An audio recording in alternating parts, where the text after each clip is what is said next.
السلام علیکم پیارے بچوں، یہ کہانی فاطمہ کی ہے۔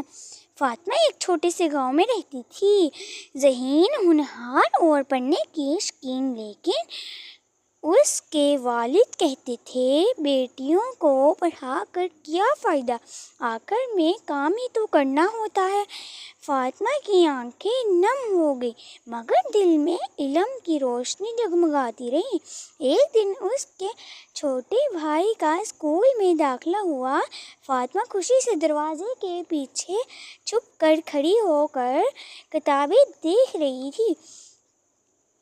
ہمسائی نے اس کے ابو سے کہا، بیٹیوں کو نہ پڑھانا ایسے ہی ہے جیسے ایک پر کے ساتھ پرندہ اڑانے کی کوشش کرنا۔ یہ بات اس کے والد کے دل کو لگ گئی اور اگلے دن فاطمہ کو بھی اسکول بھیج دیا گیا۔ سالوں بعد وہی فاطمہ استاد بنی اور اپنے گاؤں کی پہلی لڑکی تھی جس نے علم حاصل کیا اور درجنوں بیٹیوں کو تعلیم دی۔ اس کا باپ فخر سے لوگوں کو بتاتا، بیٹی کو پڑھایا اور اس نے پورے گاؤں کو جگا دیا۔